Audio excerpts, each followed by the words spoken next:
Well, hello, and welcome to Caching in the Northwest. It's kind of an NPR type intro.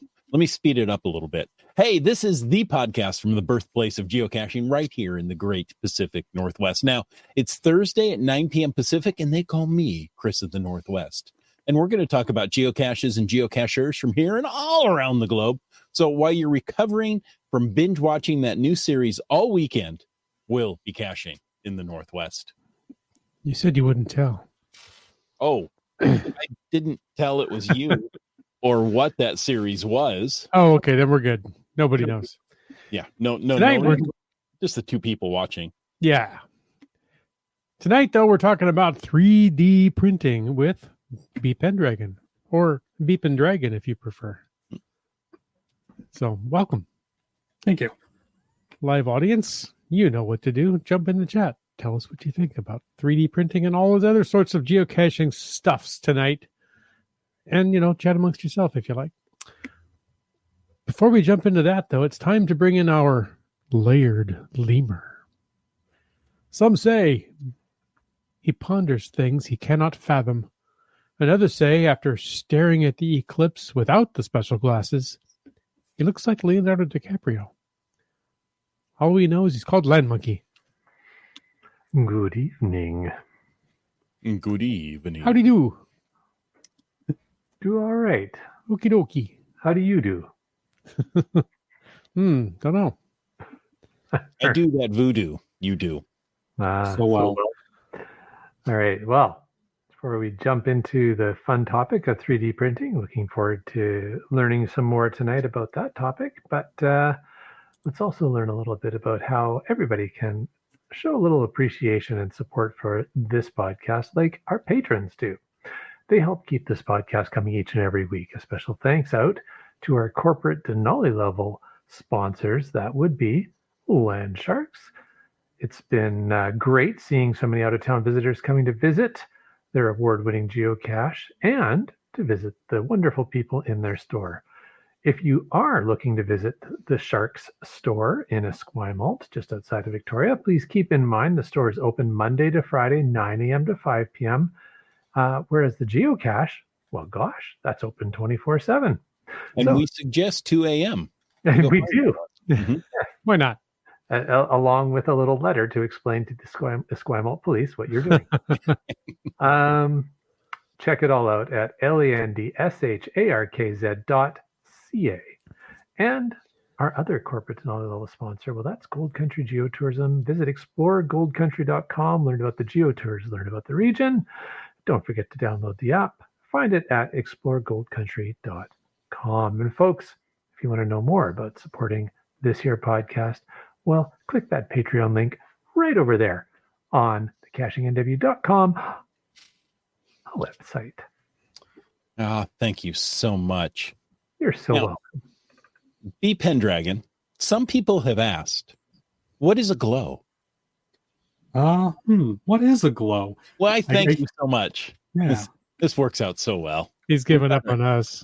Exactly. I'm happy to have guests that come on and will play into my little bit here. It's all I got.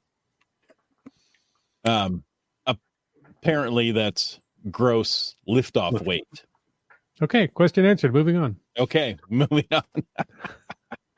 Well, it's time for the glow. That is the geocaching log of the week. So whether you read it or whether you wrote it, we want to hear about it because great logs simply make geocaching better. You can send an email or a recording to feedback@cachingnw.com. Did you know you could do a recording on your fancy phone and email those off? Yeah, you I had no idea. Yeah. Not a clue in the world. No, most people don't. But, that fancy phone can also call other numbers. You could call into 253-693-TFTC and show us just how you glow. And, folks, we do need your glows. Send them in. Do those field recordings. Otherwise, you're stuck listening to me. This week's glow is, it's GC code GC Alpha Kilo 1 November Golf, which looks a lot like the word aching. GC aching. Or is it G-caking? I see G-caking. Yeah. Yeah. I see it both. kind of builds up. Yeah. So, but no, that's not an I, that's a 1. GCAK1NG. Cache name is Arbor Day, and the finder was Limax. And let's see, the cache, the log says, solved this one with the group, but was unable to make it over to it with everyone else. I'm glad I didn't, because I got to appreciate just how difficult this one is to find on your own. This was my third trek out to the site. I'd made 2 previous treks at night and twilight and could not spot it.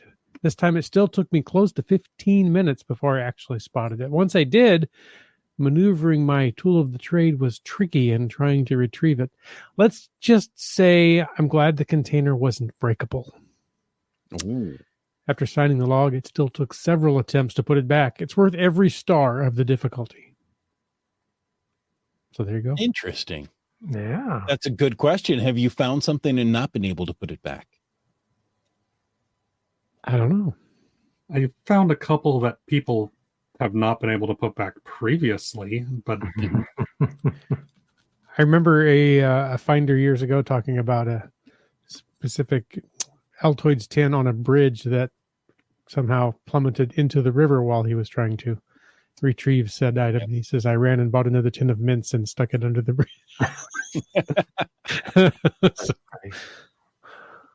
The benefit of having a readily available cache container. And one that smells delicious. Yeah. But tonight we're talking about another type of readily available cache container. Well, maybe readily available. We know we're going to talk more about it. We're talking about 3D printing geocache containers. First, before we get into that, let's find out a little bit about our guest. You may recognize the name, and maybe not everyone has had the pleasure of meeting you. So can you give our listeners a short, uplifting elevator speech about you and maybe how you got started geocaching, the story, if any, behind your geocaching name, and what your favorite geocache type is? Now, I know that's a lot of questions. We can break them down. Yeah. So I'm Bpendragon. I've been geocaching since, I believe it was 2004. Started out going with my dad, IHAM, caching out there. So kind of been doing this now, I guess, 20 years almost. I believe it was April 2000.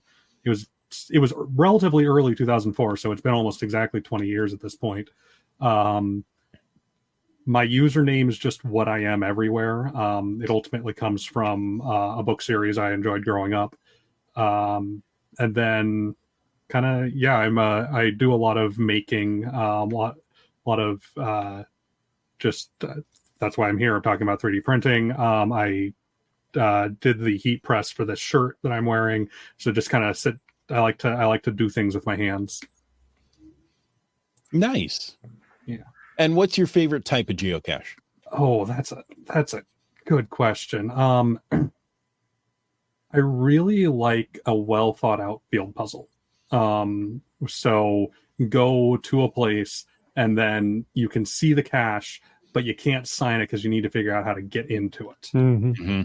There was one we went down to we were down in Phoenix for Christmas, and then out at one of the state parks, I believe it is. There's one where you basically build a little air pressure rocket ship, and the bison tube just doink, like a good 3 feet in the air. It was a lot of fun. Cool. Says, looks like someone's a fan of Uru Camp. That is correct. That is Rin, Shima, one of the main characters of the show in the gift there. Excellent. Season 3 airing now. All right. Well, besides the anime and geocaching, it seems you've also gotten involved in 3D printing. And actually, maybe I should just, before I go any further, is it Mr. Pendragon or B? How would you prefer to be? Bpen is fine. Bpen. Okay. Yeah. All right. And apparently my Octoprint server has gone out. There's supposed to be that black square is supposed to actually show a printer in action, but the capture is not functioning, so we'll just turn it off. Oh dear. All right. Well, as we were discussing, you've gotten involved in the 3D printing hobby. We're curious if you can maybe tell us a little bit about how you got interested in that and how it combines with the hobby of geocaching. So like I said, I've been geocaching since 2004. So I've been geocaching for a while, and then I believe it was 2014, right about Thanksgiving, is when I got my first 3D printer. One of my buddies in college had one. I was like, oh, that's really cool, because at that point the price had come down from $2,500 for the cheapest one down to about $750 for one that was considered decent. It's actually sitting on the desk next to me here. And so I got started there, and so I've been doing 3D printing for about 10 years now. I've always kind of thought about doing 3D printed geocache related things, either SIG items or caches or things, but it wasn't until about the last 6 to 8 months that I really started actually doing anything with combining the two. I started recently getting more into cosplay as well, and kind of the design process for 3D printing cosplay props and 3D printing geocaches is related enough that I was able to take the skills and transfer them over. Cool. So you've merged a couple of hobbies there together. Yeah. And printing some creative containers that maybe would be hard to construct otherwise. How do you get the ideas for these containers? So it kind of depends. Currently, Monkey Cakes and I are doing a series of storybook themed ones, based on children's books or kind of fairy tale fantasy things. Rainbow fish. You can take a 3D printed fish model, and you can use special filaments that changes the color depending on how you look at it. We've got a brown bear. What do? It's a bear sitting on a stump, ready to go. Those aren't out and hidden yet, but we have them ready to go. They're printed.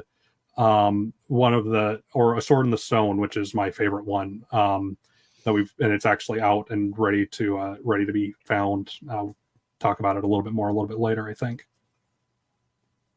Nice. Now, what actually brought this conversation up is we with out to lunch, and you showed me this storybook 3D print that you did. Yes. It was working hinge on the book. So you open up the book cover, and of course inside is storage. Yeah, it was. I think we were theming that one off of Where the Sidewalk Ends by Shel Silverstein, because they used a gray filament for the book, just like the book cover, and we're trying to find a spot where it's the end of a sidewalk and a good place to hide a cache. Unfortunately, like the 2 or 3 places we've found that the sidewalk ends, there's a cache within a 1/10 of a mile, and it's just like, oh, can't use that spot. Oh, that's a bummer. Archive party. Yeah. No. What? No, I didn't say anything. Yeah, funny how those geocaches just go missing. No, yeah, I don't know. So like the 3D fish, the bear, the book, where do you get these cool models, and how do you edit or convert them into geocache containers? So most of my models come from printables.com, which is a website set up by Prusa, who are known for the Prusa printers. My main printer is a Prusa Mark IV, but it's usable by anybody. The idea is it's to share files of your 3D models. There are other sites out there. Thangs and Colts 3D both exist. I've used both of them.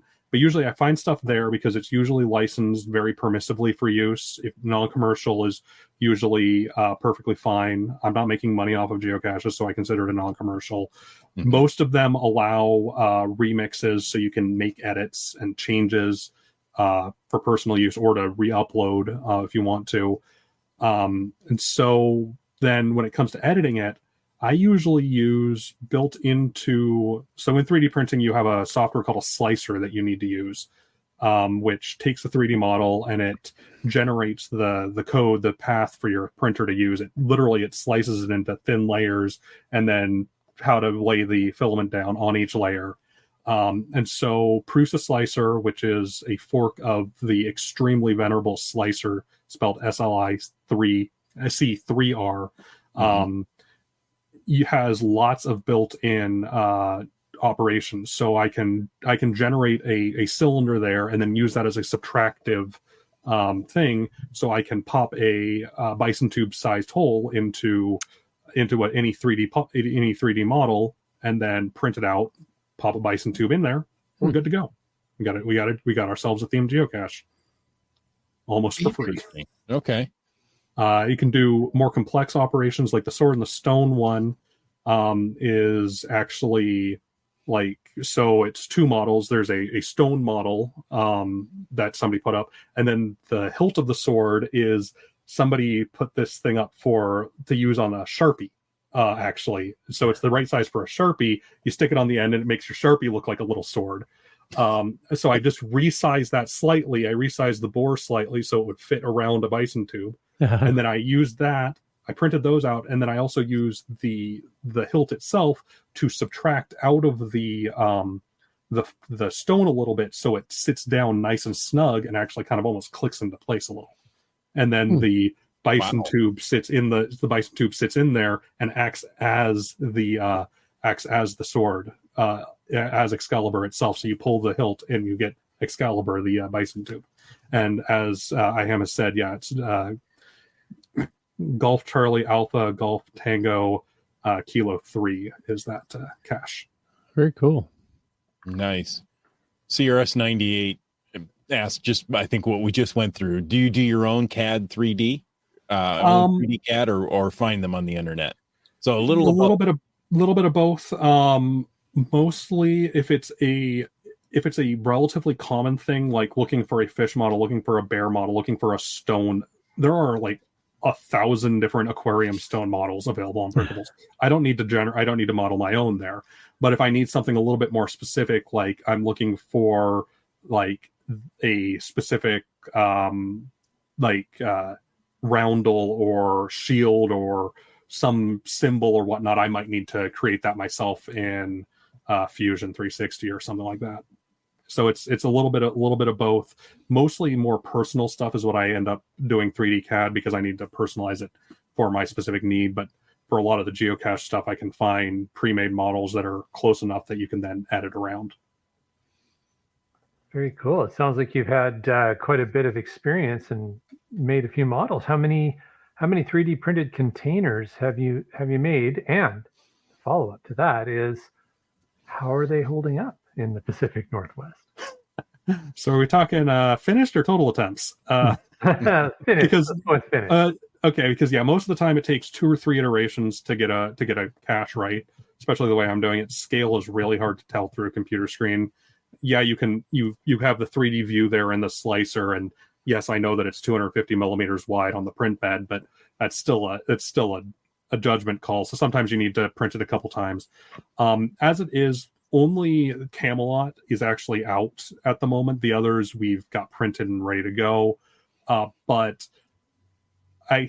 it's holding up fine, and I feel it'll hold up just fine for multiple years, just because I printed it out of PLA, which is the most common printing filament. And PLA is biodegradable, yes, and compostable, but it really only actually breaks down when you get like much higher temperatures in very specific conditions. I believe it was CNC Kitchen on YouTube, who's a great 3D printing YouTuber, took a series of prints, all printed the exact same time, the exact same filament, and put them in a series of different tests, including buried slightly like 3 inches into the ground in his backyard. A year later, literally no change. And he's in the Netherlands. Weather's similar enough. It's not going to be really an issue around here. All right. Yeah. Well, CRS90 asked which resins work well for field placement, which I think you covered. So Resins. Well, there's there's actually a little. We're gonna make a little change there. Filaments. Because in 3D printing, and this is actually skipping forward a couple of questions, but we can do that. So 3D printing usually is done using filament, 1.75 millimeter wide piece of plastic that's just fed continually through your extruder and placed down hot, and it fuses with the previous layers. PLA and PETG are the most common ones, and that's what I print in 90% of the time. PLA is very easy to print. It is easily, by far, the most common 3D printing material in the world. Tons of colors available, tons of slightly different variations. Base PLA has a little bit of an issue with impact resistance, but you can get some PLA Plus that has a little bit of polyurethane mixed in that makes it better. PETG is a little bit more tricky to print than PLA, but not by much. And it has better impact resistance. It also has much better like translucent colors because unchanged PETG is perfectly clear. But so you can add just small amounts of dye and get some really cool crystal looking prints that way. There are more technical filaments like nylon and polycarbonate. I don't recommend them for geocaches because they are an absolute pain to print. ABS is kind of up there as well. ABS used to be the most common back in 2013 to 2017 or so, and then people realized, wait, this is an absolute dog to print, and so moved over to PLA and PETG as the most common ones. You can also do resin prints using an SLA printer, which is a completely different process where you have a vat of UV reactive resin and basically a LCD screen on the bottom. It flashes it, fuses it, and then the build plate lifts up slightly, puts down, flash, and then it goes up and down, and then it slowly raises out of the vat. I wouldn't recommend printing resin prints for geocaches because they're a lot harder. It's a lot harder to print, a lot messier cleanup. I have a resin printer. I barely use it. The build volume you have is always a lot smaller. My Prusa Mark IV can do basically a 6.5 inch cube, more or less, and a little bit bigger even. I guess 250 millimeters, so that's like actually 10 inches. 25 centimeters by 25 centimeters by 210 millimeters. But my SLA printer can do 3 inches by 5 inches by 7 or something like that. So it's available to do small, tall, skinny things. So it doesn't work nearly as well for something like that, just volume wise available. Oh, okay. Am I right in thinking that PLA is basically the plastic that's used in Lego? No, that would be ABS. Oh, that's ABS. Okay. And that's then ABS. PETG is like 2 liter bottles. No, that's usually high density polyethylene. Oh, well, see, no, I don't know that. HDPE, yeah. So PET, so there's PET, so PET, and then there's PETG, which is PET glycolated. And both have common uses, but I can't remember what they are off the top of my head. PLA is what you'll find when you find compostable plasticware and cups at the restaurants or whatnot. If the fork is marked as compostable, it's probably made out of PLA, polylactic acid, usually derived from corn. Okay. Let's see, just finding our way has been using PETG in Arizona. Yeah. Holding up well so far there. Yeah. PLA and PETG has a better temperature resistance than PLA. PLA in Arizona would probably melt in the middle of summer, especially if it's down in a ravine between a couple of rocks. Yeah, they have a bit of more temperature down there. They do. I also see the question there about have you tried ASA? Yes, and it's a slightly easier version of ABS to print. It also puts off a lot less toxic fumes when you're printing it. That was another reason we moved away from ABS was the molten plastic fumes. You required the paradox of you want an enclosure so that you don't have any drafts, but you need lots of ventilation so you don't choke yourself. What could go wrong? What could what could go possibly wrong? go wrong, right? Yeah. Let's see. Skyhawker says, in the Puget Sound area, second one of 3 has put out 44 Star Wars series and 33 World Icon series of caches using 3D printed containers. Yeah. I found a few of both of those. And yeah, usually they're printed pretty well. I find. Very nice. He goes on to say, good news, bad news. They make really neat containers and get lots of favorites. Bad news is they get muggled more often. Yes, that's one of the problems. That's also one of the problems that we're kind of running into trying to find a good place to hide it, our caches. Like we had Camelot in a place where there's cars going by, but there's not a lot of foot traffic, so you're less likely to have somebody come across it. I've seen a couple of the world icon series ones, and I've kind of been surprised that it's been there because they're in the middle of parking lots for busy shopping centers. I'd be kind of surprised they haven't walked away. Okay, so you found some cool, interesting shapes. You've negatively pulled out space for bison. You got out this really cool thing, but do you find that anything that you print with moving parts or the anything with intricate details, does it hold up well? Because let's be honest, not every geocacher is the most delicate and uses the most finesse when trying to open a container in the field. I kind of avoid that by keeping it simple. I try to avoid having too many moving parts. The 3D printed book, which actually has a 3D printed hinge, which is what's really cool. I wish I had remembered to grab it out of the other room to show, is like the most complex one in that regard. So keep it simple. Try to, if you're going to have a hinge, have a simple hinge. If you're going to have details, be aware that they are going to rub away eventually. But the beauty of PLA and PETG is that they're both relatively robust. And if something goes wrong, it's just a couple hours. You could throw a new one on the bed, print it out, and go replace the container. PLA is cheap. It's less than $20 a kilogram, and a kilogram lasts for a long, long time if you're doing small prints. It's like jam. It lasts forever. Jam lasts for ages. Okay. We did talk a little bit. Well, we've actually talked a lot about filaments so far and the different types you can use in a 3D printer.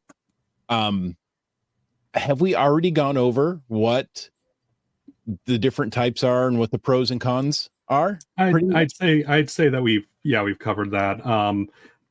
PLA and PETG are going to be your most common, your best bets for like low wear. If you really need something that's got a little bit of more wear resistance, maybe try ASA, but it has some of the same flaws of ABS, of warping and issues with beds, and you definitely need a heated bed. And if you really, really need an engineering filament like polycarbonate and nylon, I would recommend trying to see if you can do it in a different way. Like I've got a nozzle that's coated in polycarbonate from a failed print that I need to basically take a little blowtorch to and carefully melt it out, just because it's just so destroyed at the moment. But yeah, I'd say we'd probably cover that. Then, like he read my mind, I like a heated bed in the winter as well. It's not what that means. It is. It's just, a 10-inch square heated bed. It's kind of small for you. Wow. Yeah. That was why I like to watch. The cat likes to sit on top of the enclosure when I'm printing because the heated bed warms up the air in the enclosure, which then heats up the enclosure exterior. It becomes a warm bed for the cat. There you go. And cats like boxes, so yes. Yeah. Yes. Well, I keep him out of the box. That's why the box is there. he thinks outside the box. Yes. He tries to think inside the box. So we talked earlier about how these may or may not, but hopefully will hold up to the Pacific Northwest environment. But 3D printing, as we understand it, is not inherently a waterproof substance, a technology that the end product that the technology creates. But are there things you can do to maintain the quality of the log sheet within? Yeah. So I like to keep it simple again. I tend to design around the inherent waterproofness of a bison or the near waterproofness of a film canister.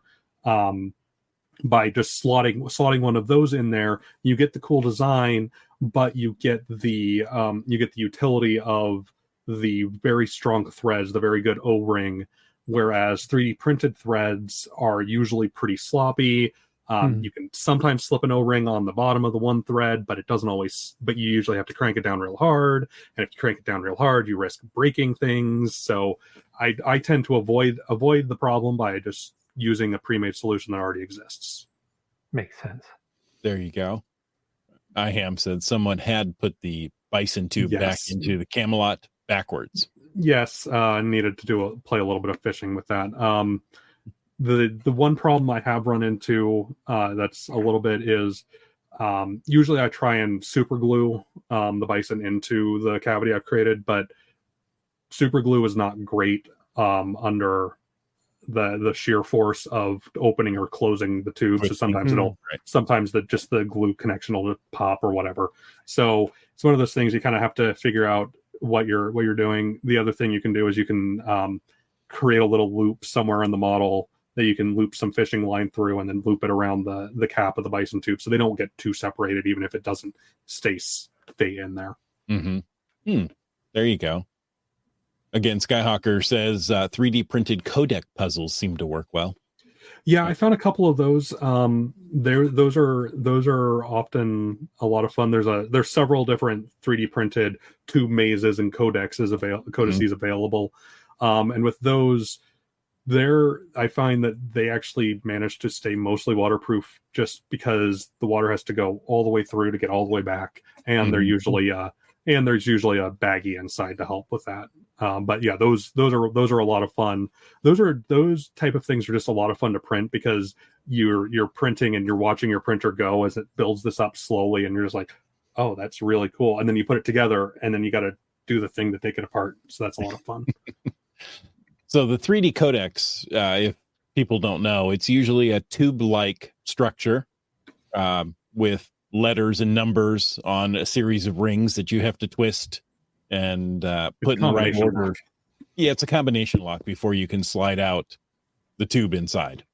Yeah. Now, on that note, and talking about the 3D, the codex or the mazes, you mentioned Bpen, the mazes as well. In my experience with those, the dependency on that working is the nub or pin it has not broken off in the cap, and it tends to break off easily if it's printed. What would you suggest is the best solution with that? Steel.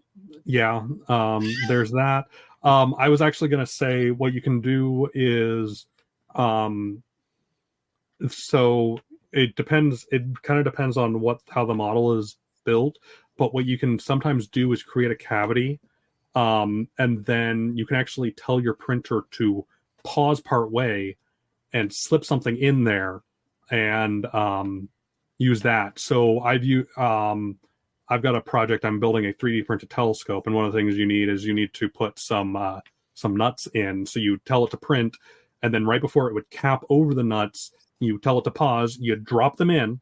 And then the next layer covers over them, so they're captive in there, ready to go. You could probably do the same thing using like a very short screw or a ball bearing. In place of the nub, you take the nub out and you put a little spot for a 3mm ball bearing or whatnot. Print, it goes in, and then there's your hard thing that's not likely to snap off if somebody like jerks on it, because that's usually the downfall of anything 3D printed is a sharp jerk in the direction that the print layers are in. So that's like when you'll cause your print layers to delaminate. The other thing that you can do to help with that is choose an appropriate printing orientation. So you don't want your nub to be made like a cylinder, like you kind of want it to kind of poke out, and then so it's I'm not explaining this well, but basically, so instead of being like a tree rings going up it, it's kind of got long filaments along it, kind of like a board, so it's less likely to snap. There's more strength in that longitudinal printing than there is in the vertical. Yeah, because the weakest point of a 3D print is the layer lines, because you're melting, you put down a layer, and then that's had plenty of time to cool before the next one comes along. So yes, it fuses, but it doesn't fuse as well as if it was completely molten still. Got it. So it's kind of like building something out of wood, and you have to decide which way the wood grain is going to run. The wood grain is going to run. Exactly. Yeah. Choosing the best orientation for your layer lines is choosing the best orientation for your wood grain. Now, Skyhawker and I had the exact same idea. He just got to write it down. Use a shelf pin, right? That's so a good one. You those little metal pins you have to hold your shelves in the adjustable cabinets. One of those would work really well. Yeah. One of those would work really well. And what you can do to make that work is you just take a little cylinder and you subtract it out, so it creates a void there, and just a drop of cyanoacrylate super glue, plug it in there, and good to go. Okay. Here we'll ask one more. Komakino says, "Do you use Blender for 3D modeling? If so, he might have a project for you." I tend to not use Blender. My brain doesn't work that way. My brain is Blender. Yeah. So I usually, if I'm designing something, I'm usually doing it parametrically. So I'm using something like Fusion 360 or Onshape or some other parametric CAD. So like I can design out a sketch with very specific dimensions, then I can revolve things and add and subtract and whatnot. Versus Blender is generally a lot more organic. Because it's usually more used for things like movies or video game modeling or things like that. So they're both valid 3D modeling techniques, and both work really well. But I just have never really gelled with the way Blender does things. Okay, that makes sense actually to me. Now it looks like our listeners are figuring out where we're going next, and they're asking appropriate questions. So GL&A Geocats, J and LA Geocats. Wow, that I don't know why that was tough. 3 letters. How hard can it be? Said someone actually offered out of the blue to 3D print a set of antlers to replace one that had been muggled from our Huntin' for Cash series. Can't wait to see the end results. That's really wonder nice. what scale those antlers are at. Yeah. 1-to-1. Yeah. Well, fortunately, most slicers these days also have tools for splitting up large models. Like you can create, Prusa Slicer has a built-in cut thing where you can even cut it in a dovetail so it'll slide back together, or you can cut and create little locating pins so it'll line back up perfectly, and you can just glue it together or whatever. Very cool. So splitting large models it used to be an absolute pain, but now not so much. I remember the before times. Okay, Komakino says, I bought a whole bunch of cool 3D printed dragons when I was at SakuraCon. SakuraCon, yeah. These I was just there. are bendable and all printed in one run, not assembled. They are amazing. Yes, they're what are known as a class of prints called flexies, where the thing I'm printing in the other room that I was hoping to have in the bottom of my screen here is actually a flexi whale shark, where it prints. It starts out as like 5 or 6 spots on the bed. They all print up, and then one will loop out, and then the other one will loop through the loop. And so when it comes together, it's a 3D printed chain that's also the shape of, in my case, a whale shark, or the ones Komakino saw were dragons. I've seen T-Rexes. I've seen whales, not just whale sharks, but whales. I've seen sloths, a whole slew of different flexibles. Yeah, I've seen those that, printed. You may have to break out a couple of support members, but and usually you don't actually. Okay. Because they're designed to print as flat as possible on the bottom, And then the overhangs are shallow enough that it's able to print the little bit into the air that it needs to get around the bend. Okay. So this brings up the question. I don't know about you, but not everybody has a 3D printer, right? Now, it sounds like you have a couple, which, I've got one that's in constant use, one that's sitting here as a museum piece, one that I'm looking to sell, and then the resin printer that I don't use all that often. There you go. So you've got 4. Yeah. So you probably are not looking to shop out any of the models that you would make, but do you know of any businesses or services that would print a custom geocache for some of our listeners? Yeah, so there's a couple that I can think of. Shapeways and PCBWay both come to mind. They're both services I've used for their other services. Shapeways can do some really cool stuff, like they can do 3D printed sandstone, sintered sandstone. Wow. It's not an FDM process, but it comes out really cool because they can actually paint the sandstone basically in situ, and it comes out as a 3D color print, which is really cool. But I've heard their FDM, their fused deposition modeling, which is what 99% of 3D printers are, I'd say. I've heard their FDM systems are pretty good. PCBWay, I've used them for their one-off CNC milling before, but I've heard their 3D printing is decent. Usually they're a little bit more aimed at engineering samples, and you also have to wait for and pay for shipping from China because they're based in the Shenzhen area. So that's a little bit of a downside on them. But then the other thing you want to look at is local maker spaces and whatnot. Like King County Library has 2 maker spaces at their Federway and Bellevue regional libraries, both of which have 3D printers that you can rent out as long as your print is less than 2 hours long. So you can use your library card to basically borrow a 3D printer for a couple of hours. I believe UW Tacoma has one for their students in their library to use. They do. Once a month you can use it. Okay. You can get a print. My son went there, so that was one of the interesting things. Most any place that calls itself a makerspace will have at least one i3 clone, if not more, or possibly some bamboo or whatever. So you might want to look into those, because usually it's a relatively small fee per month or annually, and you can then rent time, and then you can reserve time on the printer for your projects there.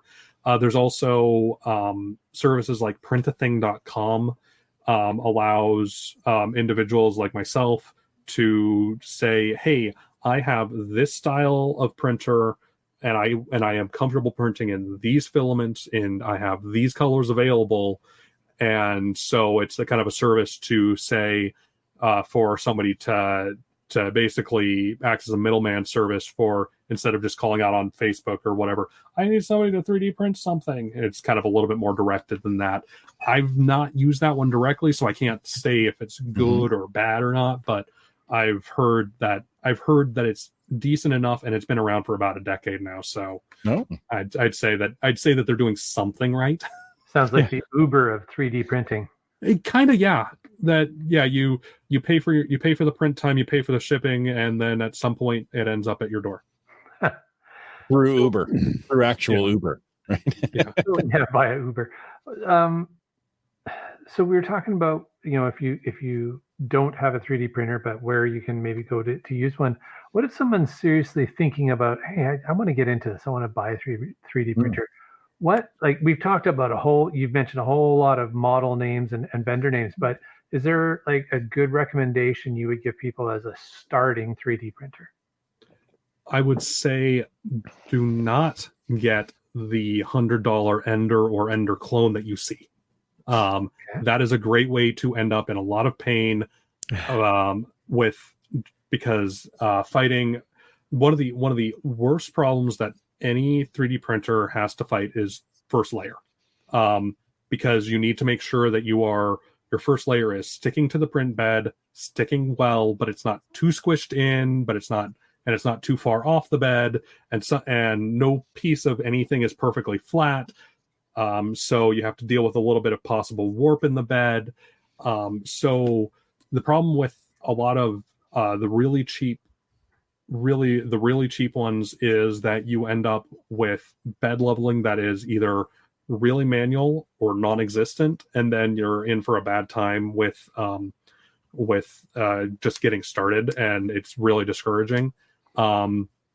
Most anything above about $200, $300 now will have at the very least a magnetic bed probe, or where the print bed is usually a piece of metal or a piece of plastic coated metal, and it's a little metal detector that sits next to the nozzle, so it can come down and detect where the bed is, go along, and then it'll actually read like 9 points on the bed to get a map of the kind of the twist of it.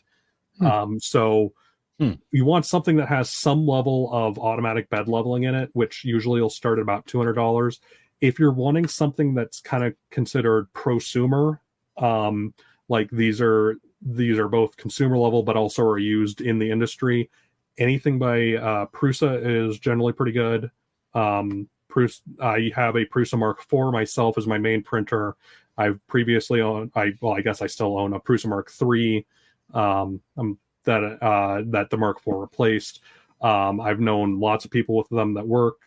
If you want to go a little bit fancier or whatnot, you can do like Bamboo Labs has their A1 Mini, which has a smaller print area but is a good starting printer. Then they've got their X1C and their Carbon and whatnot, which are massive, fast things.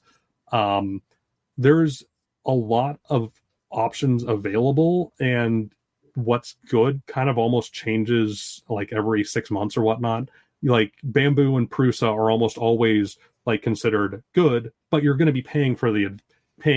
Like a Prusa Mark IV is $750 for the kit that you have to build yourself, which is a lot of fun to do. But if you're just getting into it, that's another 8 hours before you can get printing. Right.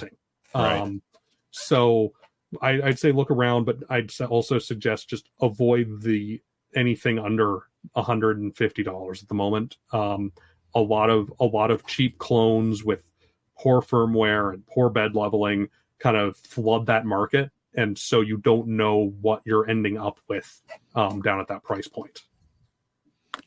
There you go.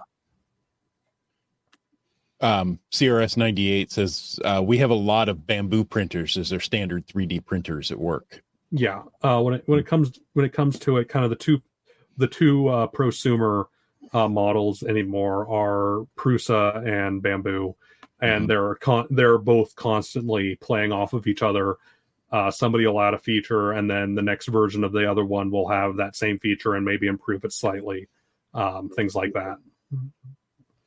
Skyhawker asks, can you give us a link to a good site for printer recommendations and tutorials? That's an excellent question. Isn't it though? Yeah. I was thinking Thingiverse, but maybe not. I would not. I don't trust Thingiverse anymore. That's why Printables exists, because Thingiverse really went downhill for a while.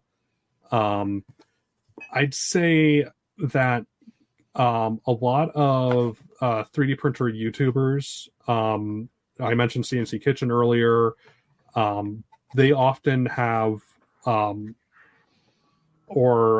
thinking Maker's Muse, Angus over at Maker's Muse, they do a lot of, they often get sent printers, so they'll do a lot of reviews, so you can check their stuff out. Printable, Prusa 3D, the website, has a lot of great things about like modeling for 3D printing and getting set up for 3D printing. Yeah, it's all mostly focused on their own printers, but a lot of the stuff they talk about can be used with other printers and other vendors.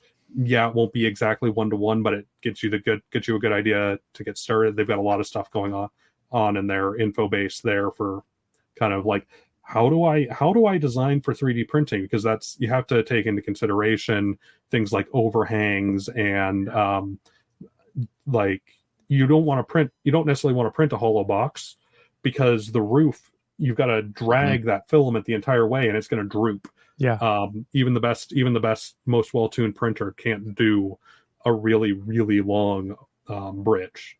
Right. Some will do some actually amazingly long bridges, but you don't want to have to trust that. Right. That it will do that. So a quick internet search found places like PC Mag, CNET, Tom's Hardware. Tom's Hardware generally is, your standard computer review places are generally also going to be, are generally going to be okay for 3D printer reviews, especially because your PC review places are also usually aimed at people who are building their own PC, and it's kind of it's kind of the same. There's a lot of overlap in that community of, I just want to use my hands and make things. I want to have an idea and have something come out at the end. Right. Now, speaking of using your hands, once you 3D print something, how do you finish it? Do you sand it? Do you what are some of the I don't want to use the wrong term, but there are some finishing techniques where you kind of just melt and smooth. So that really depends on what your final goal is and what your model is like. Easily the easiest process is taking sandpaper or maybe a fine file to get into some of the corners, and that will allow you to knock down the ridge lines of your layer lines. The other thing you can do is you can just print with thinner layers, and then you have much smaller layer lines. If you're printing with something like ABS, you can use vapor smoothing. Yep.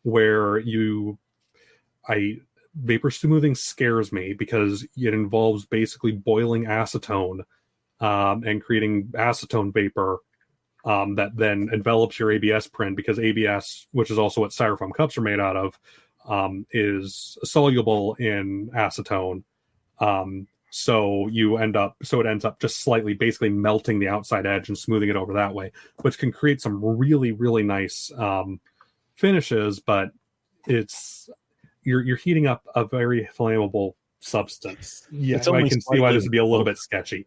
Well, a very flammable substance that you need to keep enclosed so that it actually keeps around your thing. Yeah, it's literally creating a bomb if you're not careful. So you can do vapor smoothing. Some of your other filaments, PLA and PETG, both have solvents that they dissolve in, but they're not fun things like methyl ethyl ketone and dichloromethane, and you're just like, I don't want these around my house if I can avoid it. Type things. So usually if you need like a really good finish, sanding, or the other thing you can do is another one I've seen is you take you create a cornstarch and a slurry with some water, and then you mix a very small amount of CA glue into it, and then you paint that on, and then you paint over it, and that'll just fill in the ridge lines, and then basically it's acting like Bondo would on a car at that point. Interesting. Okay. Well, good stuff. This is a lot of fun. I mean, now I hope you guys are encouraged and excited to go do your own 3D models. If you just, want to look and find some models and have someone else print it, go for it. You never know what's going to happen. So Bpendragon, thank you so much, or Bpen, thank you so much for joining us tonight. Thank you for having me. And folks, thanks for tuning in. We hope you enjoyed this episode of Caching in the Northwest. Now, if our listeners wanted to get in contact with you, what's the best way to do that? I guess for geocaching related things, probably Messenger, geocaching Messenger, whatever the messaging service is called these days. I'm Bpendragon on geocaching. I'm Bpendragon on Discord. I'm Bpendragon basically everywhere except Twitter and Instagram, where I ended up with the Bpendragon. But if you find a Bpendragon on a service, it's probably me. So you can without a definitive article. With or without a definitive article, yeah. But for geocaching related things, probably just geocaching Messenger, Bpendragon. Cool. Awesome. Well, as we wrap up, we want to take a moment to thank Land Sharks and Gold Country Geotourism, our corporate Denali level sponsors. Landsharks.ca is the outdoor adventure and geocaching store. Check them out online. Remember, they're shipping those online orders daily. And for absolutely amazing geocaching adventures, check out exploregoldcountry.com. And we want to thank all of our faithful Denali level supporters, Land Sharks, Gold Country Geotourism, but also Groovy Owl, Cool Cow Cachers, who I saw their name in a log very recently. That was fun. Well, and they're on tonight. Sorry? They're in the chat tonight. Well, hello. And of course, Cachely, the geocaching app. Folks, if you want to know more about supporting this here podcast, well, we encourage you to click that Patreon link on the cachingnw.com website. Like Greenwords did. And Korsgat. And Flagman. And I hope I'm pronouncing this right. Camp Clan? Yeah, man, you got to watch out for those guys. They tend to dominate the chat. Yeah, they're chatty folks. As is GSM times too often. And Dora Moore. And Kid Vegas 19. And Teus. Terrible lunch, great geocacher, gas station tuna. The contributor of the glow this evening, Limax. Active in the chat, CRS 98. Skyhawker. Trexer. Nervous Energies. That guy right there, Bpendragon. What? Where? Gotta watch out for the him. other side. I've seen him. GeoNav Pro. The Subway Mark. Ackerdock. Wino Seattle. Kev MacD. You talks to rocks. You, Dak. Mountain Bike. Nerve. Seebeck Tribe. Just finding our way. Sege Hove. Boomer 365. Butterfly Girl. MC3 Cats. Alarobrick. Logwork. GeoBirder. Geo. BC Rock Crawler. Wet Coaster. J-Car. Ari 5, 4, 3, 2, 1. Geocaches. Kitty Quest. Genies.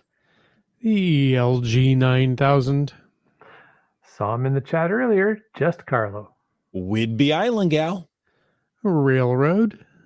Peach of, and she confirmed it tonight, Washington. That's right. Peach of somewhere. And of course, Team Noltex. Awesome. So, folks, thanks for taking the time to listen to this episode of Caching in the Northwest. Your support helps keep the quality shows coming. If you like the show, please click the Patreon link on the cachingnw.com website. And if you didn't like the show, you still click on that link because we want to know what you want us to talk about, and you'll never hear it if you're not subscribed. So there you go. And as I like to say, if you like the vibe, please subscribe wherever you get your podcasts and give us a review, because if you were in a restaurant, you would tip. If you were in a live audience, you would clap. But since you're on a podcast, leave us a free, fast, fabulous, fantastic 5-star review. And of course, you can call into 253-693-TFTC and leave us a comment, ask us a question, or print a hydrocoptic Marsal vein fitted to the ambifacient lunar wane shaft any time of the day or night. And of course, you can email us feedback@cachingnw.com. And okay, I'll say I've only heard those words. I've never seen those words printed. I was going to say, I would be really curious whether you put that into the show notes and then couldn't read it. No, I know who put that into the show notes now. I think it was Breiling. I'm not going with that one. No. Okay. No. Got to blame somebody else here on the hosts.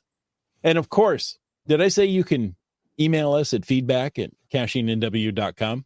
You did now. Yeah. If you want to include a lunar wane shaft, that would help. Yeah. And you can join us every Thursday night at 9 p.m. Pacific for a live show and chat. This show is produced by Chris Umfenauer, Jim Paulwitz, Jay Kennedy, and Brian Lang.